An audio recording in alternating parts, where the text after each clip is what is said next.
Bismillahirrahmanirrahim. Assalamualaikum warahmatullahi wabarakatuh. Perkenalkan, nama saya Dian Aji Prayoga dengan NPM 2011080383, semester 5, kelas F, jurusan Bimbingan Konseling Pendidikan Islam. Saya mahasiswa Universitas Islam Negeri Raden Intan Lampung. Dalam hal ini akan menyampaikan materi terkait dengan identifikasi masalah penelitian. Saya akan memenuhi tugas mata kuliah metodologi penelitian pendidikan dengan dosen pengampu Bunda Rahma Diani MPD. Selamat menyaksikan.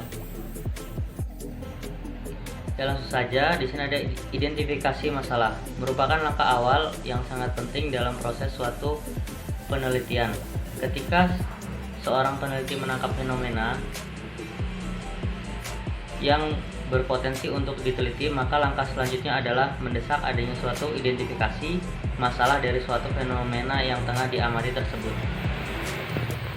Dalam suatu penelitian sosial, proses identifikasi masalah sendiri dapat dilakukan dengan cara mendeteksi suatu permasalahan sosial yang tengah diamati. Dari situ, penelitian kemudian akan mengambil langkah untuk mengetahui lebih lanjut. Bisa dengan melakukan berbagai observasi, membaca literatur, atau bahkan melakukan survei awal. Selanjutnya, identifikasi masalah dalam suatu penelitian merupakan langkah yang diambil oleh seorang peneliti di awal riset. Dan peneliti sendiri akan melakukan identifikasi masalah dengan menjelaskan terlebih dahulu apa masalah yang ditentukan atau ditemukan, serta bagaimana masalah tersebut akan diukur dan dihubungkan dengan suatu prosedur penelitian. Kemudian, pengertian identifikasi masalah. Identifikasi masalah merupakan bagian dari proses penelitian yang dapat dipahami sebagai upaya mengidentifikasi problem masalah serta membuat definisi tersebut menjadi lebih terukur atau lebih akurat sebagai suatu langkah awal penelitian. Singkatnya, dengan mengidentifikasi masalah,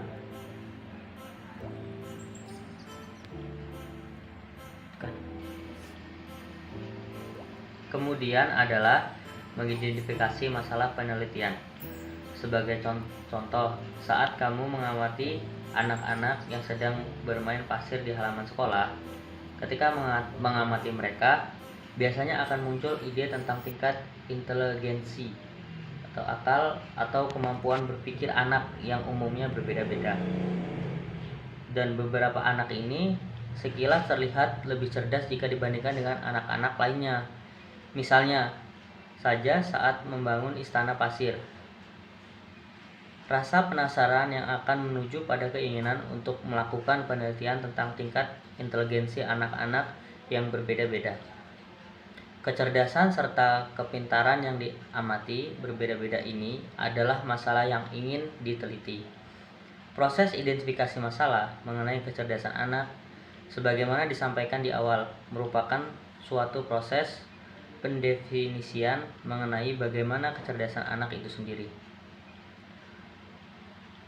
Kemudian, bagaimana tingkat kecerdasan itu dapat diukur pada suatu penelitian? Jawabannya adalah tingkat kecerdasan ini kemudian dapat diukur dengan berbagai cara.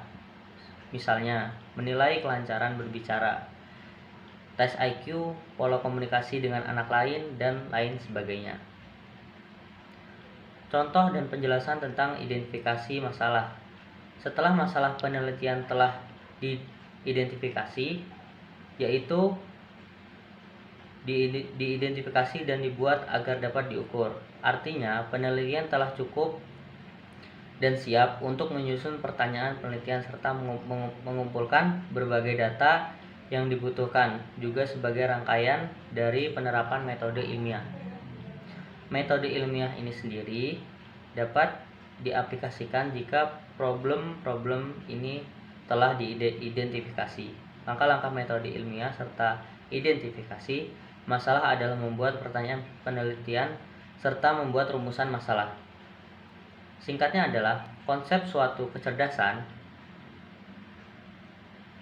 setara definisi operasionalnya ada pada tingkat kecerdasan agar tingkat kecerdasan ini kemudian dapat dioperasionalisasi dalam suatu proses penelitian. Maka kita harus membuat turunan konsep tersebut dapat diukur. Selanjutnya, bagaimana identifikasi masalah? Berikut ini adalah bagaimana bagian-bagian yang terdapat pada suatu identifikasi masalah. Identifikasi masalah dalam penelitian selalu terdiri dari identifikasi dengan jelas apakah akar penyebab masalah, serta pengembangan suatu pertanyaan masalah terperinci yang kemudian mencakup efek masalah pada suatu fenomena. Sehingga perihal ini serta banyak sumberlah yang akan membantu seorang peneliti dalam mengidentifikasi suatu masalah peneliti yang lebih bermakna. Di antaranya adalah pengalaman, perubahan teknologi, perubahan sosial, diskusi, teori, sastra, dan ketidakpuasan. Identifikasi masalah pada suatu penelitian merupakan prosedur yang kemudian dijalankan dengan langkah pertama dan yang terpenting harus dilakukan oleh setiap peneliti. Terkadang rumusan akan menjadi agak sulit bagi peneliti yang tidak berpengalaman atau pada peneliti pemula dalam membuat konsep mengenai suatu karakteristik masalah penelitian.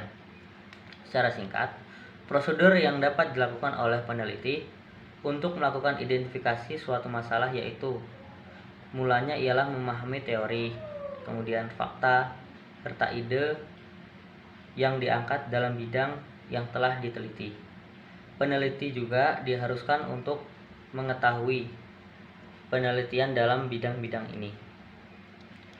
Itu tadi adalah langkah-langkah identifikasi. Selanjutnya di sini ada deduksi dari teori. Pada deduksi dan teori akan berkaitan secara langsung dengan deduksi yang membuat dari filosofi sosial atau generalisasi yang umumnya terkandung dalam kehidupan masyarakat yang akrab dengan peneliti. Dan selanjutnya ada identifikasi masalah, merupakan poin-poin tentang kemungkinan-kemungkinan cakupan yang dapat muncul dalam penelitian dengan melakukan identifikasi dan inventarisasi berbagai kemungkinan yang dapat diduga sebagai masalah yang didasarkan pada latar belakang masalah tersebut. Dan mengidentifikasi masalah dapat dianggap pula sebagai proses meramu bahan mentah untuk kemudian menyajikan masakan berupa rumusan-rumusan masalah atau pertanyaan penelitian. Jika suatu identifikasi masalah diibaratkan proses memasak, maka makanan yang disajikan adalah rumusan masalah. Dan identifikasi masalah, bagian ini berisi kajian berbagai masalah yang terkait dengan tindakan-tindakan yang akan dilakukan dalam penelitian. Pada identifikasi masalah ini memuat semua masalah yang berkaitan dengan tindakan-tindakan penelitian yang telah diuraikan dalam latar belakang masalah yang dirinci dan dimuat dalam bentuk narasi. Perlu diperjelas rincian masalah untuk setiap tindakan penelitian serta keterkaitan atau komparasi antar tindakan identifikasi masalah dapat berbentuk pertanyaan atau pernyataan.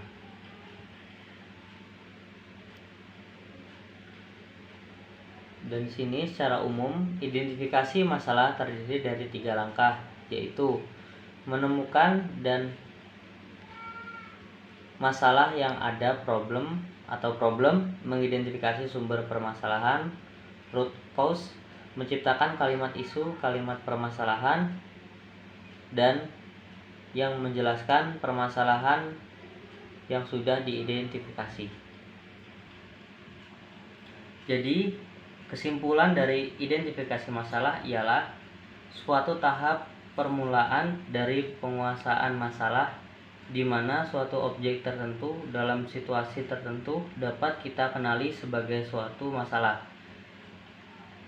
Dan identifikasi masalah bertujuan agar kita mendapatkan sejumlah masalah yang relevan dengan judul penelitian. Dalam mengidentifikasi masalah, kita dihambat oleh dua kemiskinan, yaitu kemiskinan material, tidak tahu apa yang menjadi masalah, dan kemiskinan metodologis, tidak tahu bagaimana cara memecahkan masalah.